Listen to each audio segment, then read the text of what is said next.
자, 사도 바울은 에베소서를 기록할 때 에베소 교회의 문제들을 생각하면서 기록했어요. 에베소 교회에 당시 무슨 문제가 있었냐면 에베소 교회 안에 이 이방인 성도들과 또 유대인 성도들이 함께 있다 보니까 갈등이 생기게 돼요. 관계성에 문제가 생기게 됐어요.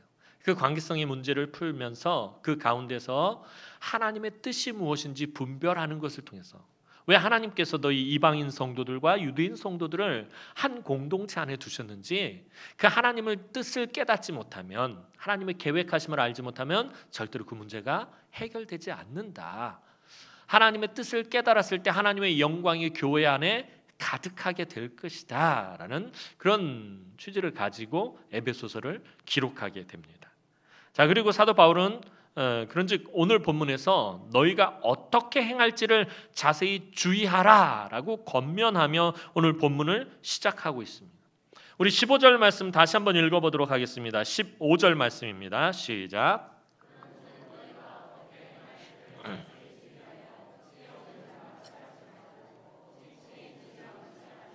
아멘. 자, 그런즉 너희가 어떻게 행할지를 자세히 주의하여 지혜 없는 자같이 하지 말고 오직 지혜 있는 자같이 하여라고 말하고 있어요. 즉 에베소 교회 성도들은 자신들이 어떻게 살고 있는지 주의 깊게 살펴봐야 한다는 거예요.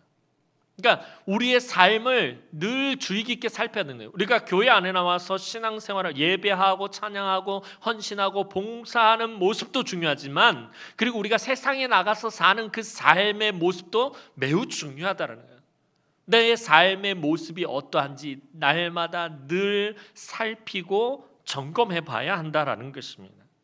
빛의 자녀들로서 빛의 열매를 맺고 있는지, 믿지 않는 자들이 행하는 이 어둠의 세대 속에서 어둠의 일을 복음의 빛으로 밝힐 수 있을 만큼 빛의 자녀로서 합당하게 살고 있는지 잘 살펴봐야 한다는 거죠.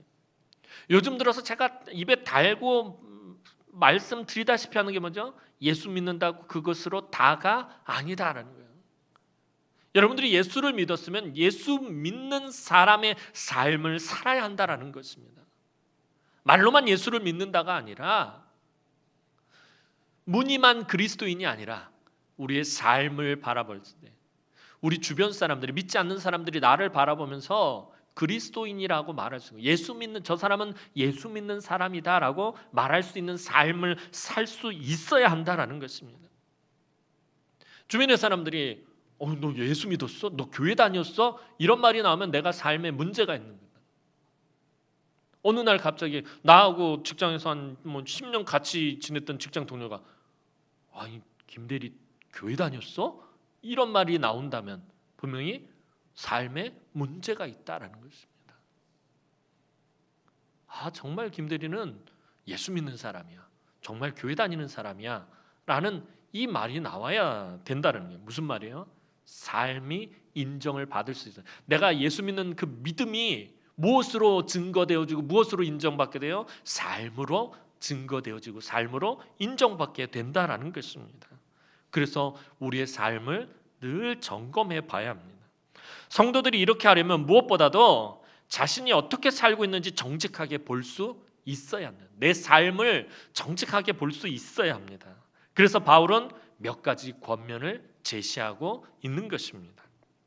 첫 번째로 지혜 없는 자같이 하지 말고 오직 지혜 있는 자같이 하여라고 권면하고 있습니다. 여기서 지혜는 단순히 살아가는 삶의 지혜를 말하는 것이 아니라 하나님의 뜻과 하나님의 계획하심에 대한 깨달음을 말하는 것입니다. 하나님의 뜻, 나를 향하신 하나님의 뜻, 내 삶을 향하신 하나님의 계획하심에 대해서 알고 있어야 한다는 거예요. 늘 말씀드리지만 하나님께서는 우리를 부르신 목적이 분명히 있다라는 거예요. 심심해서 하나님이 저와 여러분들을 부른 건 결코 아니다라는 거예요. 하나님은 뺑뺑이 돌려서 랜덤으로 한 사람을 탁탁탁 그렇게 불러가지고서는 그렇게 구원시킨 것 아니다라는 거예요. 분명한 목적이 있다라는 거예요. 하나님의 뜻과 계획하심이 있다라는 것입니다. 그것을 알고 그에 합당한 삶을 살아가려고 애쓰고 노력하는 사람이 바로 지혜로운 사람이다라는 거예요. 하나님의 뜻과 하나님의 계획하심을 아는 사람이 지혜로운 사람이에요. 하나님이 나를 부르신 목적을 아는 사람이 지혜로운 사람이다라는 것입니다.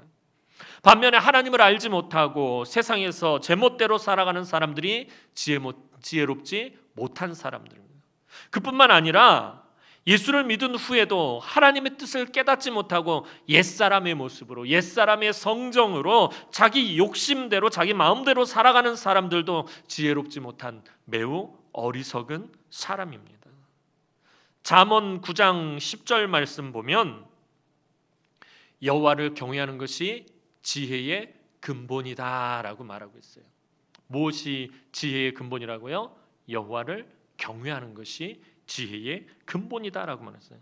자, 경외하다라는 말은 몇 주 전에 주일날 말씀드려서 더 길게 설명하지 않을게요.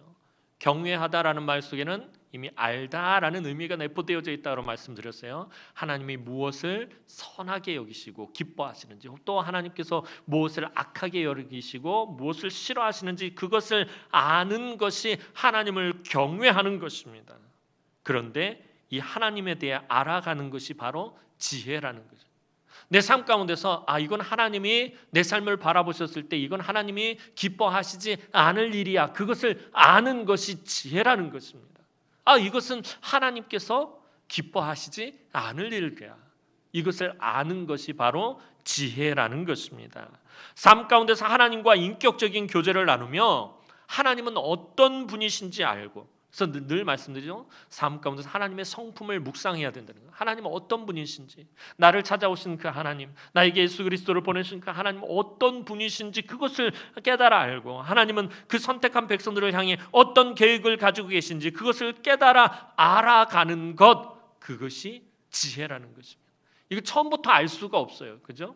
하나님의 뜻을 우리가 단번에 알 수가 없어요. 살아가면서 우리 삶 가운데서 말씀을 적용하고 그 말씀대로 살아가려고 애쓰면서, 그리고 그 하나님을 성품을 묵상하고 그 가운데서 하나님 어떤 분인지 알아가는 그 과정 속에서 우리가 지혜롭게 변화되어져 간다라는 것입니다. 처음부터 지혜로운 사람, 어리석은 사람으로 구분되는 것이 아닙니다. 태어나면서부터 이 사람은 지혜로운 사람, 태어나면서부터 이 사람은 어리석은 사람이 아니다라는 거예요. 어느 시점에 가서 이것이 구분이 되어지는 거예요. 어느 시점에 가면 지혜로운 사람이 되고 어리석은 사람이 된다라는 것입니다. 그 시점이 무엇이냐는 거예요. 하나님의 뜻을 깨닫느냐 깨닫지 못하느냐에 달려있다라는 것입니다. 그리고 이 지혜는 믿음과 관련이 있습니다. 지혜 있는 자는 모든 일을 믿음으로 준비하는 사람입니다. 하나님의 선하신 뜻을 깨달아 믿음으로 그것을 준비하는 사람이라는 거예요. 하나님의 뜻을 깨닫는 것으로 끝나는 것이 아니라 내 삶을 향해서, 내 인생을 향하신 하나님의 계획은 이런 것이었구나 하고 그냥 그것을 알고 끝나는 것이 아니라, 그리고 그것을 믿음으로 행하는 사람이 지혜로운 사람이다라는 것입니다. 히브리서 11장 9절 말씀 보도록 하겠습니다. 히브리서 11장 9절 말씀입니다. 시작.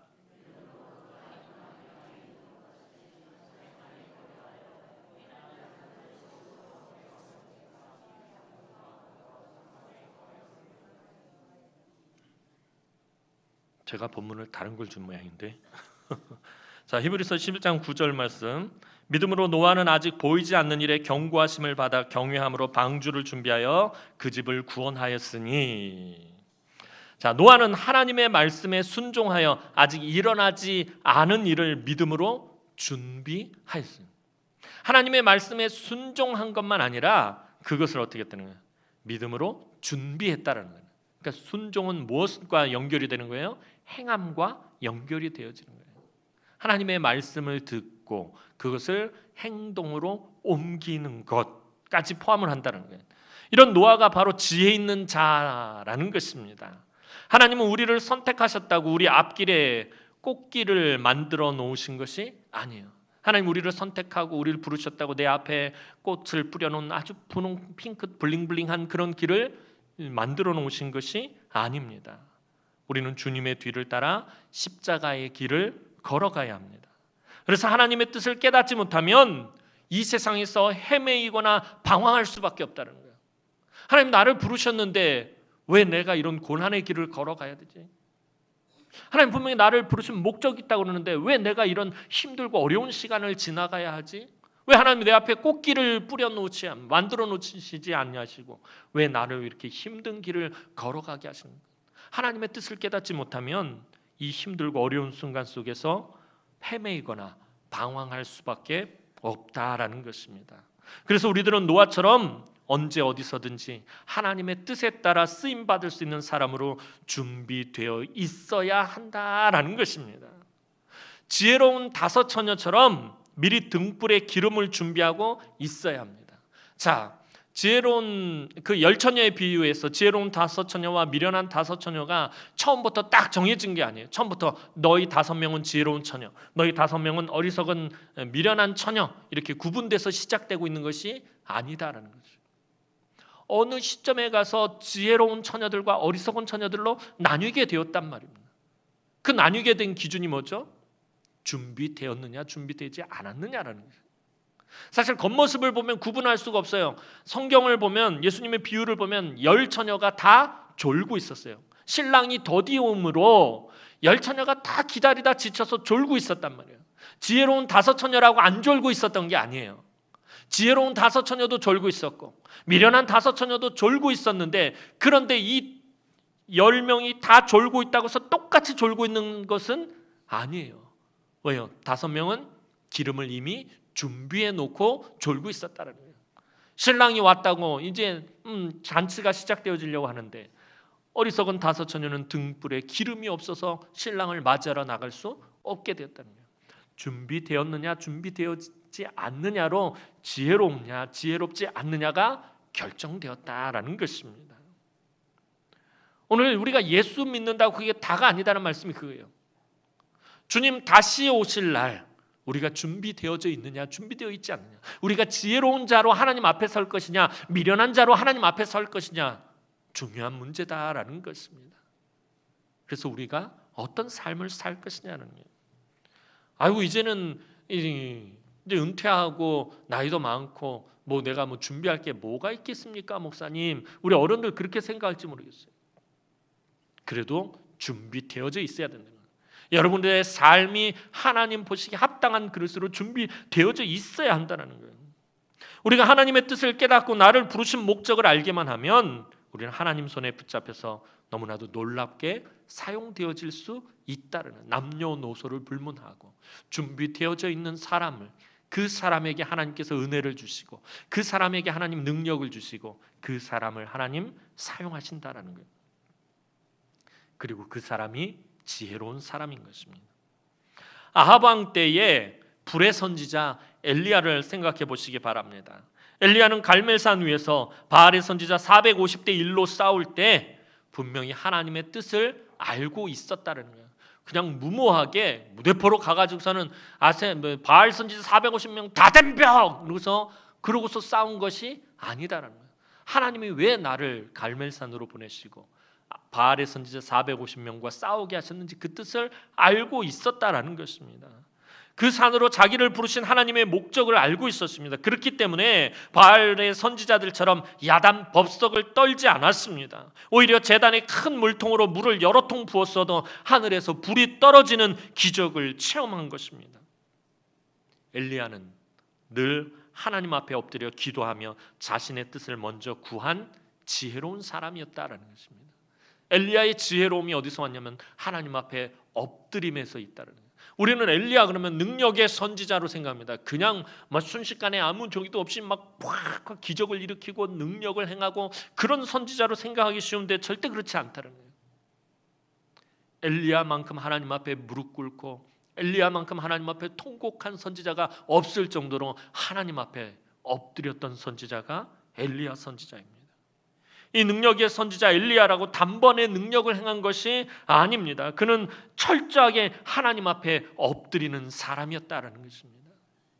야고보서 5장 17절에서 18절 말씀 보면 엘리야에 대해서 야고보 사도는 분명히 이렇게 평가하고 있습니다. 야고보서 5장 17절에서 18절 말씀 우리 다 함께 보도록 하겠습니다. 시작.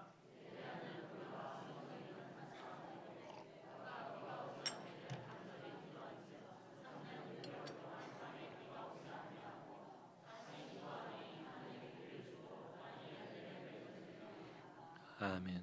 자, 야고보 사도는 엘리야에 대해서 뭐라고 말하죠? 엘리야는 우리와 성정이 같은 사람, 우리랑 똑같은 사람이다. 능력의 선지자 엘리야라고 해서 우리랑 다른 사람이 아니다. 별종이 아니다. 똑같은 사람인데, 그런데 그 엘리야와 우리에게 차이가 있다는 거예요. 그가 비가 오지 않기를 간절히 기도한즉. 야고보 사도는 그렇게 말하고 있어요. 엘리야가 하나님 비 오지 않게 해주세요 하고서는 뭐 타노스처럼 이러고선 끝낸 게 아니라는 거예요. 그가 하나님 앞에 간절히 기도했더니 하나님께서 응답하신 것입니다. 그리고 또 엘리야 선지자가 어떻게 해요? 하나님 앞에 무릎 꿇고 간절히 기도했더니 하늘이 열리고 하늘에서 비를 내려주셨다는 거예요. 능력의 선지자 엘리야라고 단번에 하나님의 능력을 행한 것이 아니었다는 거예요. 늘 하나님 앞에 엎드리고 무릎 꿇고 간절히 기도하던 선지자가 이 능력의 선지자 엘리야였다는 거예요. 엘리야의 능력이 어디에서 시작되는 것입니까? 그의 무릎 꿇음에서 시작하고 있다는 거예요. 우리가 알아야 할 것은 부흥은 한순간에 소리를 지른다고 임하는 것도 아니고 무조건 열정적으로 봉사한다고 오는 것도 아닙니다.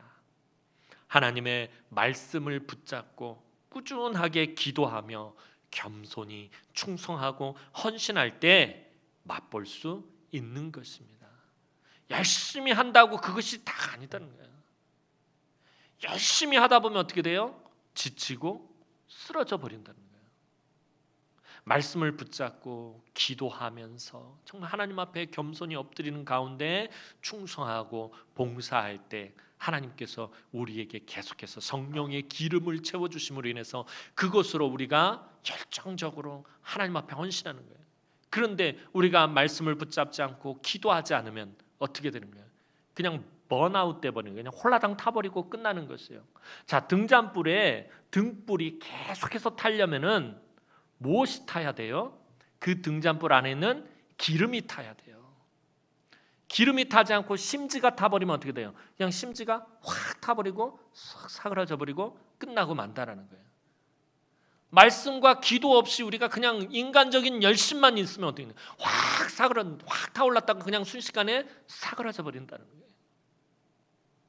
꾸준하게 하나님 앞에 말씀 붙잡고 그 말씀에 귀 기울이고 그 말씀대로 살려고 몸부림치고 늘 하나님 앞에 엎드리고 오늘 아침에 말씀드린 것처럼 다윗처럼 하나님께 묻고 또 묻고 기도하고 또 기도하는 가운데 하나님께서 우리에게 성령의 기름을 충만하게 부어주시면 우리 안에 성령의 기름이 타오름으로 인해서 우리 안에 성령의 불의 능력이 나타나서 우리가 어떤 일을 할 때 충성하고 헌신하고 봉사해도 지치지 않고 곰핍하게 되지 않고 다시 힘을 내서 다시 일어나서 충성하고 헌신하고 봉사하게 된다는 것입니다. 근데 이런 과정이 없으면 어떻게 되는 거예요? 그냥 잠깐 타올랐다가 그냥 쓰러져 버리는 거예요. 지속적이지 못하게 된다라는 것입니다. 그래서 제가 우리 교회에 와가지고 처음부터 지금까지 맨날 말씀드리는 거예요. 말씀과 기도를 무지 강조하고 있죠. 말씀과 기도의 능력을 체험하자. 말씀과 기도의 주춧돌을 놓자. 계속 그런 표어를 가지고 여러분들에게 계속 말씀 읽고 금요 때 모여서 금요 차례 때 기도하고 새벽에 모여서 기도할 것을 계속해서 여러분들에게 당부하고 부탁하고 그런 거예요. 이번 주 금요 심야 기도회 때 우리 차례 때 전교인 연합으로 모인다고 했는데 또 늘 모이는 사람들만 모여서 사실은 그래요. 제가 금요일 날도 금요일 그 집회 때도 이렇게 말씀드리면 사실 그 자리에 나와 계신 분들은 열심히 나와서 기도하는 분들이 근데 그분들에게 뭐라고 할 수는 없는. 사실 금요 철야도 하지 않고 새벽 제단도 쌓지 않고 평상시 시간도 정해놓지 않고 그 시간을 정해놓고 기도하지 않는 분들은 사실 금요일 날 나와서 기도하시고 새벽에 나와서 기도하시고 늘 시간을 정해놓고 기도하시는 분들에게 기도의 빚을 지고 있는 거예요. 그분들의 기도의 덕을 보고 있다라는 것입니다. 언제까지 다른 사람에게 붙어서 다른 사람의 덕을 보면서 다른 사람에게 묻어가면서 신앙생활 하시겠습니까? 그건 지혜롭지 못한 일이다라는 거예요. 꼭 교회에 나오라는 것이 아니에요. 금요 차례 때 꼭 나오고 새벽에 꼭 나와서 하는 거예요. 우리 교회는 성도들이 먼 곳에 흩어져 있기 때문에 시간을 정해놓고 하나님과 만나는 시간을 여러분들이 정해야 한다는 거예요. 그게 하루에 1분이든 5분이든 10분이든 그 시간을 가져야 된다는 거예요. 그 시간이 여러분들을 살리고 그 시간이 여러분들을 회복시키고 그 시간이 여러분들을 치유한다는 거예요. 그 사람이 지혜로운 사람이다라는 것입니다. 물론 처음에는 하나님의 응답이 없는 것 같습니다. 시간을 정해놓고 또 새벽 제단을 쌓고 금요일날 나와서 정말 하나님 앞에 부르짖어 기도하는데 하나님의 응답이 없는 것 같습니다. 오히려 소망이 없어지고 회복이 멀어지는 것 같고 낙심되는 순간이 더 많이 올지도 모릅니다. 오히려 삶의 고난이 더 넘칠지도 모릅니다. 그러나 그런 가운데서도 끝까지 실망하지 않고 포기하지 않고 말씀 붙들고 기도할 때 바늘구멍 같은 작은 응답이 있게 됩니다. 처음부터 뭔가 막 천지가 개벽하는 그런 응답이 있는 것이 아니에요. 아까 말씀드린 것처럼 엘리야가 하나님 앞에 엎드려서 비 오기를 간구하는데 계속 엎드려서 기도해요. 처음부터 비가 막 쏟아진 게 아니에요. 그의 사안을 통해서 계속 물어봐. 하늘에 구름이 있느냐 없느냐? 없는데요. 계속 엎드려서 기도해요. 7번째 가니까 되네. 하늘에 손바닥만한 구름이 있습니다. 됐다. 비가 올 것이다. 바늘구멍 같은 작은 응답, 손바닥만한 작은 구름에서 하나님의 놀라운 응답의 역사가 시작되어진다라는 것입니다. 거기서 낙심하지 않고 끊임없이 약속의 말씀을 붙잡고 믿음으로 기도할 때 나중에는 하늘에서 불이 떨어지고 3년 반 동안 오지 않던 비가 쏟아지고 닫혔던 하늘의 문이 열리고 죽을 병이 기적적으로 낫는 일도 일어나게 되는 것입니다. 이런 준비나 훈련 없이 무작정 그냥 산다고 승리하게 되는 것은 아닙니다. 그것은 어리석은 사람입니다. 그래서 우리는 항상 말씀과 기도로 준비되어져야 합니다. 말씀과 기도 없이는 하나님의 뜻을 알래야 알 수가 없습니다. 나를 향하신 하나님의 약속을 알 수가 없습니다. 그래서 사도 바울은 15절에서 말하고 있습니다. 우리 15절 말씀 보겠습니다. 15절 말씀입니다. 시작.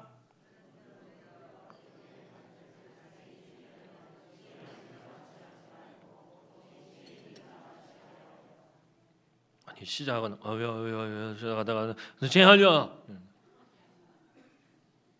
조무시다가 활짝 깨가지고서는 본문 찾는데 이게 본문이 어딘지 보여야지. 15절은 남들은 시작했는데 이거 어디 자신 지체 없는 자 같이 하지 말고 오직 지혜 있는 자가 지하여. 딱 끊었지. 안 봐도 비디오야. 안 봐도 비디오. 정신 차리십시오. 자, 두 번째로 사도 바울은 16절 17절에서 말합니다. 자, 우리 16절 17절 말씀 보도록 하겠습니다. 시작.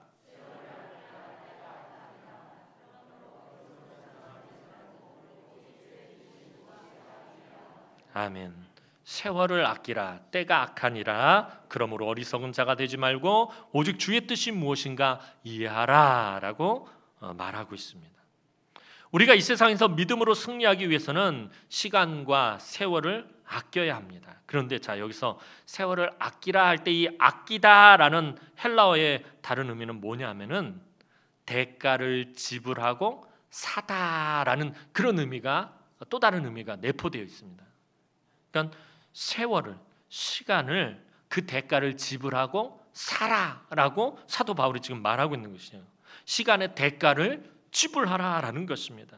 다시 말해서 그만큼 무엇이 중요하다는 거예요? 시간이 중요하다라는 것입니다. 그리스도인의 삶의 본질을 이해한다면 우리 자신에게 있어서 하나님 주신 시간을 아끼고 하나님 주신 기회 그것을 바로 사용하는 것보다 더 중요한 것은 없다라는 것입니다.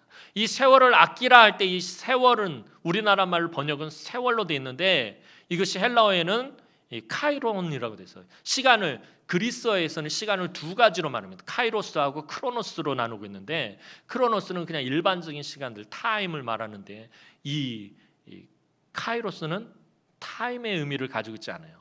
카이로스는 찬스 이런 의미가 더 강합니다. 기회. 하나님 주신 기회. 근데 여기서 세월을 아끼라 할 때 이 세월은 하나님 주신 기회라는 의미를 담고 있는 헬라어를 사용하고 있다는 거예요. 다시 말하면 하나님 주신 기회를 그 대가를 지불해서라도 사야 된다는 거예요. 하나님께서 우리에게 기회를 주시는데, 늘 기회를 주시는 건 아니에요. 이따금씩 우리에게 기회를 주시는데 그 기회를 주셨을 때 그 기회는 내가 어떤 대가를 지불해서라도 사야 된다는, 그 사람이 지혜로운 사람이다라는 것입니다. 만일 우리가 세상적이고 정욕적인 일로 쓸데없이 하루를 보내고 내 욕심과 내 만족을 채우는 일로 시간을 보낸다면 우리는 결코 하나님이 원하시는 아름다운 삶을 살 수가 없습니다. 그러므로 우리 항상 잘 준비되어져 있어야 합니다. 앞서서 말씀드렸듯이 말씀과 기도로 하나님의 뜻을 잘 헤아려서 준비되어 있어야 합니다. 세월을 아끼라는 말에는 우리가 준비되어야 할 시간, 그것만을 말하는 것이 아니라 또 하나님께서 기회를 주셔서 하나님 손에 붙들려 능력 있게 사용될 때가 있다라는 그런 말도 됩니다. 준비되어야 할 시간에 잘 준비되어지고 하나님께서 기회를 주실 때에 그 기회를 놓치지 않고 독수리 날개침이 올라가듯이 헌신하는 사람이 지혜로운 사람이다라는 것입니다. 하나님 앞에서 평상시에 말씀과 기도로 잘 준비되어져 있다가 그러다가 하나님께서 기회를 주셨을 때, 하나님 정하신 때가 되었을 때 사용되어지는 그 사람이 지혜로운 사람이다라고 오늘 사도 바울은 우리에게 말하고 있는 것입니다. 그러므로 우리는 삶의 우선순위를 잘 정리해야 합니다. 준비하는 시간과 헌신해야 하는 시간을 잘 구분해야 하고, 아무리 좋고 유익하다 하더라도 더 중요한 것을 위해서 포기할 것은 단호하게 포기할 수 있어야 하며 하나님 주신 시간과 기회를 허비하지 말아야 합니다. 특히 우리 청년들이 그럽니다. 청년의 때가 천년만년 계속될 것 같은데 어느 순간 훅 지나갑니다. 10대 때가 훅 지나갔고 20대가 훅 지나갔고 그리고 이제 30대 들어갑니다. 그치 경원아? 어른들은 더해요. 어른들은 그죠? 그게 그 어른들 늘 하시는 말씀 그러잖아요. 30대는 30km로 가고 40대는 40km로 가고 50대는 50km로 가고 70대 70km, 80대는 80km로 시간이 간다라고 하는데 그냥 어느덧 순식간에 훅 지나간다는 거예요. 하나님 주신 시간, 하나님 주신 기회 허비해서는 안 된다라는 거예요. 청년의 때가 천년만년 될 거라고 생각하지 말았습니다. 여기 계신 어른들 다 그랬습니다. 소시적인, 그렇죠? 꽃다운 그날에 사랑 사랑 내 사랑이야. 참 그 시절이 계속 갈 줄 알았는데, 그죠? 저도 20대가 계속 갈 줄 알았는데 어느덧 50대가 돼버리네.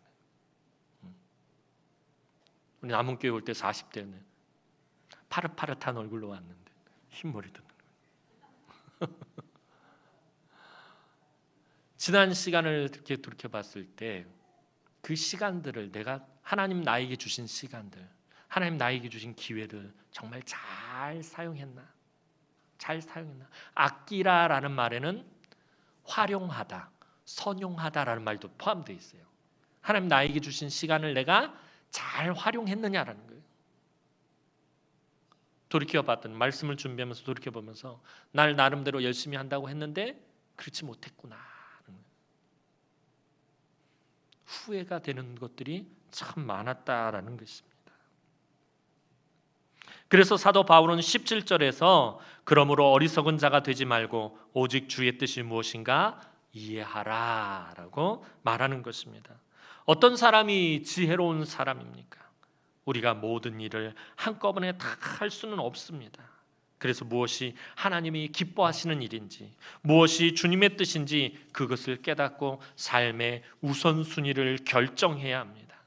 그 사람이 지혜로운 사람입니다. 주님의 뜻은 우리 한 사람 한 사람이 결코 후회 없는 아름답고 멋있는 인생을 살아가기를 원하십니다. 성공하고 출세하는 삶, 그것을 말하는 것이 아니라 우리 어른들이 그렇잖아요. 지금 이만큼 살아오셨을 때 뒤를 돌아봤을 때 후회가 없는 삶, 가난하게 살았든 부유하게 살았든 건강하게 살았든 병약하게 살았든지 간에 후회함이 없는 삶을 살았느냐라는 것입니다. 하나님은 우리가 후회하는 삶을 살기를 원하시지 않습니다. 우리가 껄껄병에 걸릴 때가 많아요. 껄껄병이 뭐예요? 그때 조금 더 잘할 걸. 그때 조금 더 열심히 살 걸. 그때 조금 더 공부할 걸. 그렇죠? 그때 정말 사랑할 걸. 껄껄병에 걸릴 때가 많다면 웃지 마. 니들도 그럴 때가 와.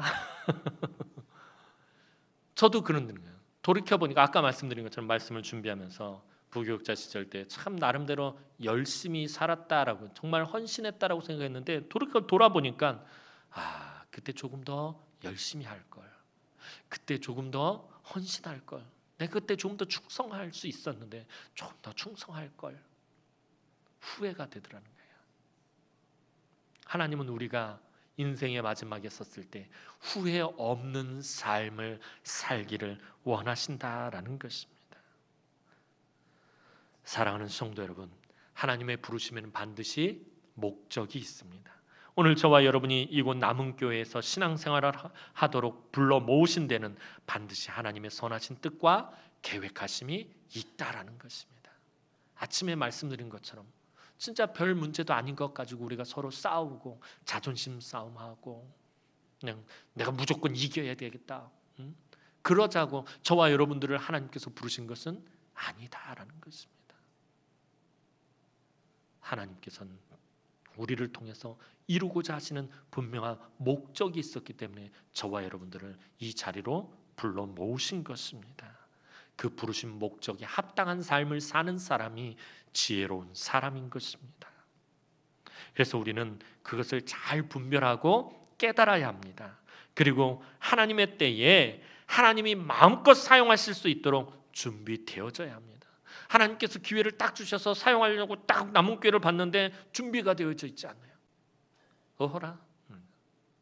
하나님께서 남은교회를 통해서 뭔가 정말 불같은 역사를 이루시려고 계획하시고 준비하셨는데 뜻을 세우셨는데 남은교회를 딱 이제 사용하실 때가 돼서 딱 사용하시려고 바라보셨는데 저와 여러분들이 준비가 되어져 있지 않아요.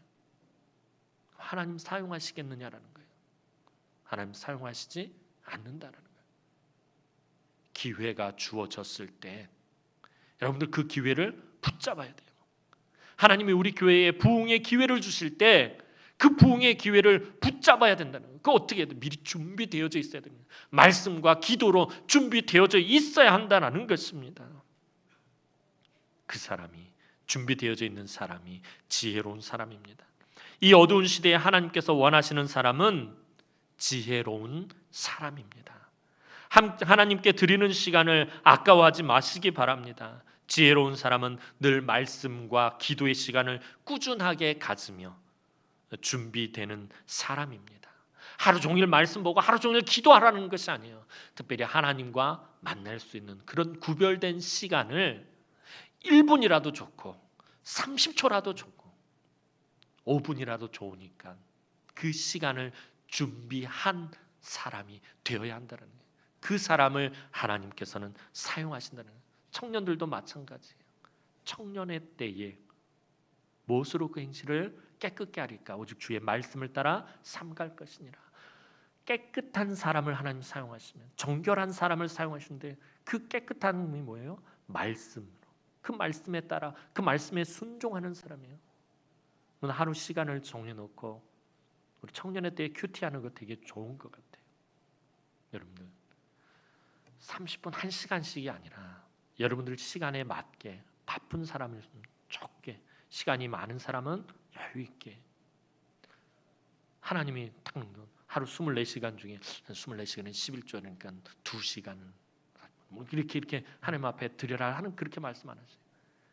1분이라도 좋으니까 하나님과 만나는 시간을 따로 구별해서 갖는 그 사람에게 하나님께서는 기회를 주신다는 거예요. 그리고 그 사람이 하나님 주신 기회를 붙잡을 수 있다라는 것입니다. 늘 말씀드립니다. 말씀과 기도를 소홀히 하는 사람은 절대 하나님 사용하지 않습니다. 삶의 우선순위를 하나님 중심으로 분명하게 정해놓고 사는 사람을 하나님 사용하십니다. 그때 하나님의 놀라운 능력이 나타나고 부흥의 역사가 나타나는 것입니다. 아까 말씀드린 것처럼 주님은 우리가 이 땅 가운데서 후회가 없는 삶을 살기를 원하십니다. 후회 없는 삶을 산 사람이 성공한 사람이에요. 후회 없는 삶을 산 사람이 복된 인생을 산 사람이에요. 후회 없는 삶을 산 사람이 하나님의 은혜 가운데 사는 사람입니다. 나중에 가서 그때 좀 더 열심히 했어야 하는데, 그때 더 충성했어야 하는데, 힘 있을 때 더 했어야 되는데, 젊었을 때 더 했어야 되는데, 내가 물질이 있었을 때 더 했어야 하는데, 후회해봐야 아무 소용 없다라는 것입니다. 후회하는 삶을 사는 것은 지혜가 없는 삶입니다. 우리가 쇠약해지고 힘이 없어지기 전에 더 헌신하시고 더 충성하시기 바랍니다. 내가 비록 지금 육신이 노쇠했다고 해서 모든 것을 내려놓지 마시기 바랍니다. 더 하나님 앞에 매달리시고 천국 소망 붙잡고 하나님 앞에 엎드리시기 바랍니다. 특별히 우리 어른들의 기도가 정말 중요합니다. 우리 어른들이 교회를 위해서, 특히 우리 젊은 세대들을 위해서 기도하실 때 그 기도의 능력이 우리 젊은 세대들의 삶 가운데서 그대로 나타난다는 거예요. 전쟁을 할 때요, 처음부터 막 보병이 막 달려가서 막 따콩따콩 총 쏴면서 싸움하잖아요. 맨 처음에 무엇을 하냐면 이 공군이 비행기를 가서 폭격을 하든지 아니면은 포병대가 먼저 대포로 그냥 있는 대로 막 바바바방 다 쏜 다음에 보병이 들어가게 되어 있어요. 우리 어른들의 기도가 바로 대포 같은 역할을 하는 거예요. 후방에서 그냥 대포, 기도의 대포를 빵빵 쏴야지 젊은 세대들이 앞에 나가서 영적인 전쟁을 하면서 패하지 않는다는 거예요. 여러분들의 기도가 원수 마귀를 초토화시켜 버린다는 거예요. 우리 젊은 세대들을 괴롭히지 못하게 만든다는 거예요. 여러분들의 기도가 그렇게 능력 있는 거예요. 그래서 우리 어른들의 기도의 등불이 꺼지지 않는 우리 남은 교회가 되었으면 좋겠어요. 우리 어른들의 그 기도가 여러분들이 나중에 하나님 앞에 섰을 때 하나님께서 참 네가 하나님 앞에 많이, 내 앞에서 많이 엎드렸구나, 네가 참 내 앞에서 많이 무릎 꿇었구나, 그것만으로도 여러분들 복된 인생이라는 것입니다. 오늘도 하나님 앞에 사모하는 심령으로 나와 예배하는 우리 남흥의 성도들에게 지혜의 영이신 성령을 충만하게 부어주심으로 늘 지혜롭게 승리하는 삶을 누리시기를 주님의 이름으로 축원합니다. 기도드리겠습니다. 사랑과 은혜가 많으신 아버지 하나님, 은혜와 사랑을 진심으로 감사를 드립니다. 오늘도 우리 남흥의 성도들이 하나님 앞에서 정말 말씀과 기도로 잘 준비되어져 있어서 하나님 부르실 때, 또 하나님 사용하시고자 하실 때 하나님 마음껏 사용하시는 이 제단, 우리 성도들, 우리 청년들 되어질 수 있도록 하나님께서 은혜를 베풀어 주옵소서. 늘 하나님 앞에서 지혜 있는 자와 같이 그렇게 복된 삶을 살아가는 우리 남흥의 권속들이 되게 하여 주옵소서. 감사를 드리옵고 예수님의 이름으로 기도하옵나이다. 아멘.